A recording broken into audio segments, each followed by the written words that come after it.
Hi guys, welcome to my vlog. Yours truly, the African Barbie, the breast cancer survivor, the face, the voice, your advocate, and also the founder of Breast Health Angels. So today I am super excited. I get to interview my personal breast health angel, the woman whose advocacy saved my life. This is a story of survival, a story of hope, pain, struggle, and triumph against breast cancer. So today you get to hear about Dr. Jacqueline Walters, a two-time breast cancer survivor. She beat cancer twice, y'all, twice. And also my OBGYN, a mother to thousands and thousands of babies, including mine. She's a wife, the founder of 50 Shades of Pink Foundation, also the most fabulous, beautiful doctor on Bravo's reality TV show, Married to Medicine, that is coming back in November 6th, so be sure to watch her. But today she gets to share her story about breast cancer. So, Dr. Jacqueline, thank you. Yes, well, thank you for finally, which you're busy. I mean, she's busy empowering, educating, treating women. Yes. So she's a hard woman to get a hold of. Today, I finally get to share. I don't think you were going to let it happen any other way. No. I knew that I was going to have to do this interview. I know, right? Because I text you, hey, when? And finally. But I gave you my word, so yes, I'm here. I love you. Good. Thank you. Feelings are mutual. So how do you feel hearing all this? Founder of 50 Shades of Pink, two-time breast cancer survivor. She's a doctor. She's, you've accomplished so many things. You know, somebody asked once in an interview, well, how do you feel about success? Or what did I think success was? And I really equate success to being that place in your life where what you're doing changes the lives of others. You know, a lot of people call success finances and popularity and being on a TV show, when really that's probably more stress than success. However, it really is. I'm at a place in my life where what I do changes the lives of others. Hallelujah. Right. Then I feel Change mine. I feel like I'm successful. But you know, we've all been called to do something, and I'm doing it. And you're doing it. I'm doing it. Can I say you're doing an awesome, amazing? Thank you. That's why I'm still here. Well, yes, and you've actually, moved up in the whole hierarchy of things, and congratulations to you. Thank you. That's true. She just didn't save my life through advocacy. Yeah. I recently graduated with my master's in nursing, and she allowed me to work in her office, and she was my preceptor. Yeah. Thank you. I mean, you affect me. You have my babies. You tell me to get a mammogram, and then you help me with school. Right. And you know, the truth of it, though, is you've always had passion. Whatever you were doing, you always had passion at it. So even mommyhood, you were very passionate about being a great patient. So, I was a bad patient. Right. So actually having to pick up and call you was hard for me. And most people don't realize that it's like, well, you think the doctor just picks up and he or she gives you news and they hang up the phone. It's an emotional process for us. I had to actually call somebody Friday, and I hate to call people on Friday. You remember you told me, can you come in? Yeah. You were like, and I said, what? Yeah. It's like, I want, you were so, please, can you come in? And finding out you have breast cancer, there's no right way. And really, being a physician, being a nurse practitioner, you almost have to custom design your medicine for the person. And some people I could say, hey, can you stop by? I need to talk to you about your results. And they'll do it. This one, no. I want to know right now. Tell me right now. Because I was like, it's not possible. Because I thought it was a joke. Right. You're like, you never think that 1 in 8 could be you. You never, because I had absolutely no family history. I had none. I had none of the real risk factors for breast cancer, other than I had not had a baby by the age of 30, which is one of those risk factors. But none of the others. I was not obese. My family history was benign. Nothing. Absolutely nothing, which tells you that not only is it me or you, it could be you. And so you have to always know. And my message, and I know you said we talk about the message at the end, but I like to start with the message. Early detection is your best protection. Yes. And that's early detection. You need to get detected is your best protection. And I know we say early detection is, is key to the cure. And it's like where everybody says it, but it's serious. Oh my God. It can make the difference between life and death. Oh my God. And I've actually witnessed several women, and I say transition into angels. And going through that, and in 1 year I had 4 ladies who were diagnosed with breast cancer and transition into angels, all 40 and under. 40 and under. I mean, isn't that sad that American Cancer Society wants people to wait till 45? Because it was 40 and then they moved it to 45. I mean, that makes me furious. I know, and we don't want to get furious. We want to become advocates like you are. And Amen. so instead of getting stuck being upset with society and those things, I think voices like yours and voices like mine to say, I was 40. I was 36. Right. And right now, if you will be a part of 50 Shades, we do a signature story every year. And my signature story this year is 28 years old with metastatic breast cancer to her liver. Did you say 28? 28. 14 plus 14. Whoa. 20 plus 8. Yes. Because people don't think they can get it. 28. The unfortunate thing for her history is that she's BRCA positive, BRCA1 positive, inherited from her father. And she's triple negative. And so she has a very aggressive breast cancer that it's taking a toll on her. And, according to the medical society, but, we don't always know whose report we believe. They've told her that she has, weeks. And so she's so determined, though, and your will is stronger than anything. Yes. She's so determined that she'll fight and win, and she'll be a part of 50 Shades this year. And I will be a part. I'll be walking. Yes, that's exciting. So it is to say that breast cancer has no face. Black, white, tall, skinny. It doesn't matter. It doesn't respect anybody. No respect of persons. All right, let me pull you back. Okay, so you graduated, you're living your wonderful, fabulous, beautiful life. And then what happened?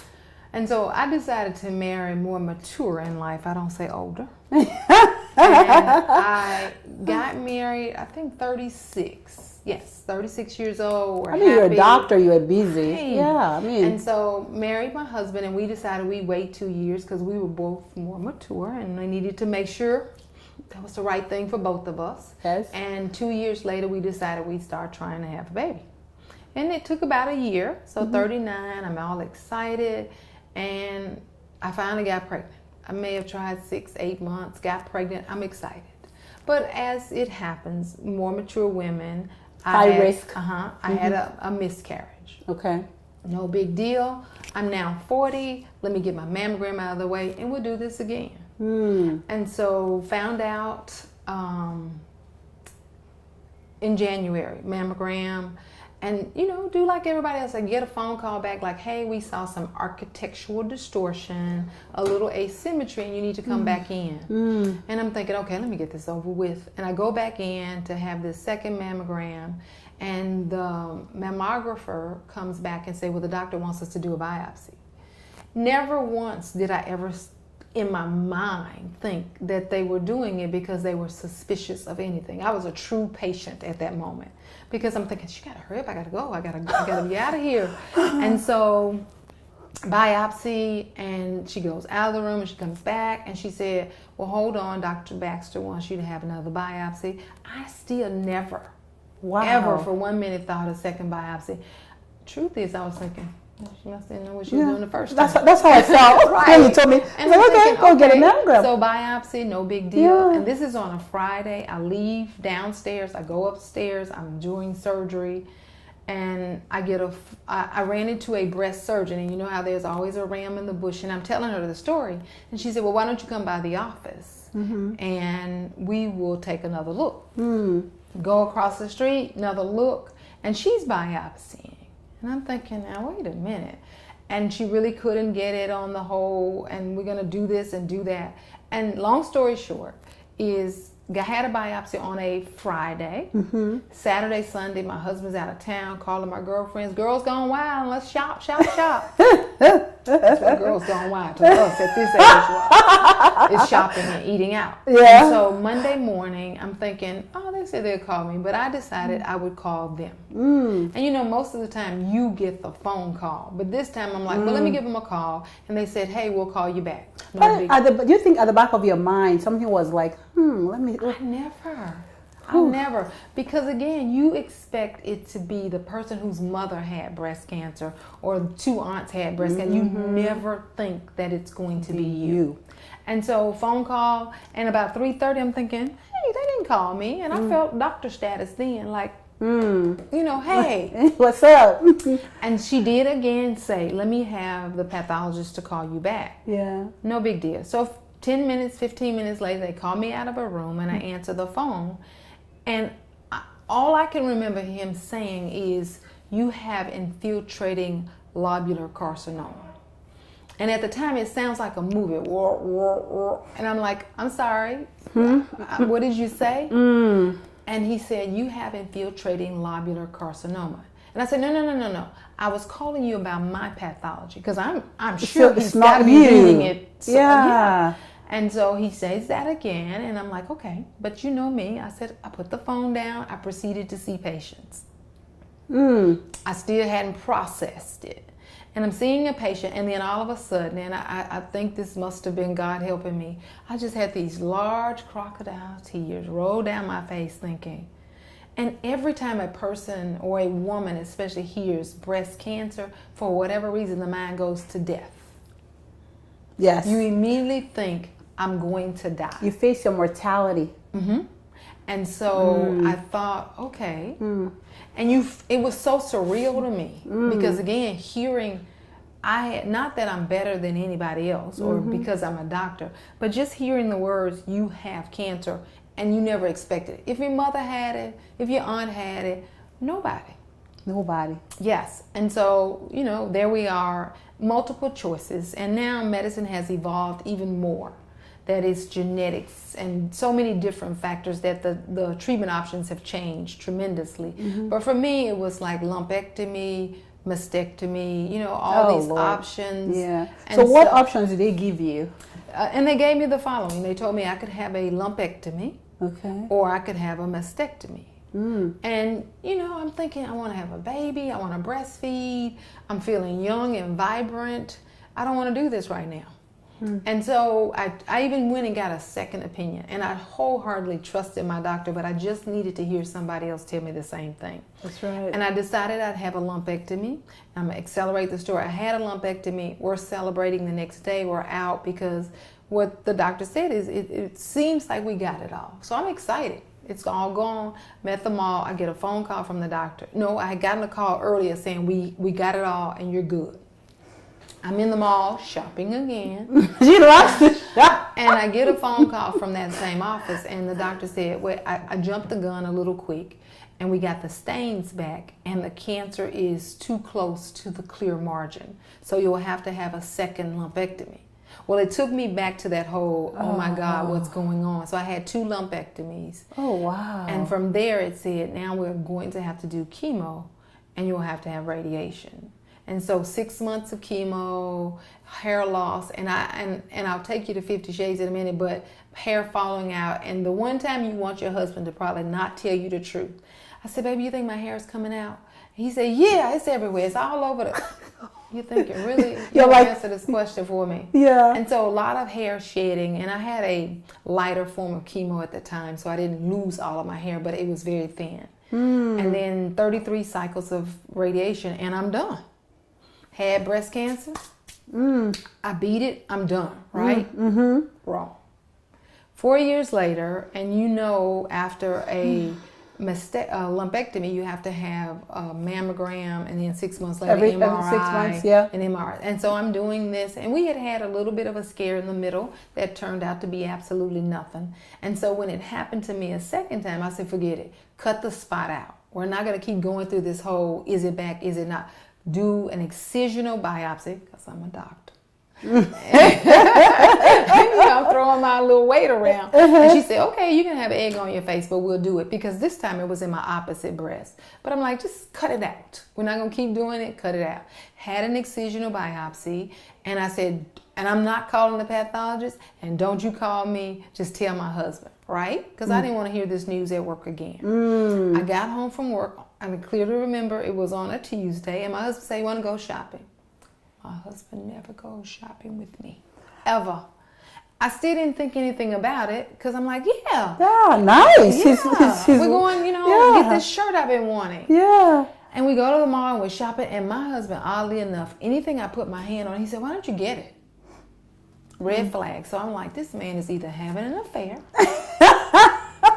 or he's done something criminal and he needs to tell me about it. He's trying to put And I had all this stuff in my hand, and I even picked up a $450 shirt on purpose.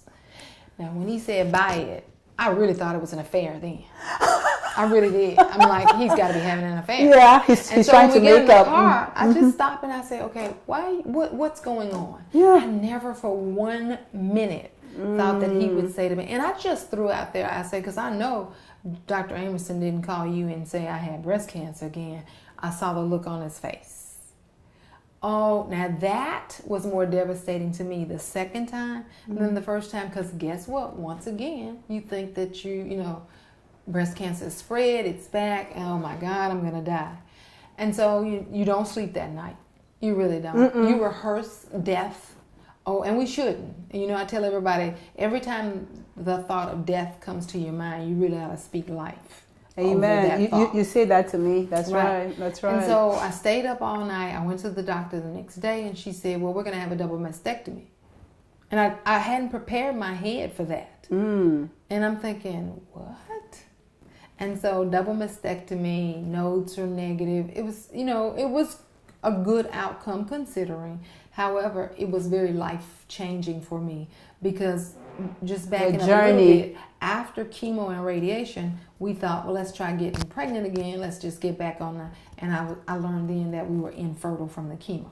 And so, all the things you think, oh, this is never going to happen to me. I can't believe it's happening. It's something you read in a book. Was part of that whole journey and detour and turns that we went through.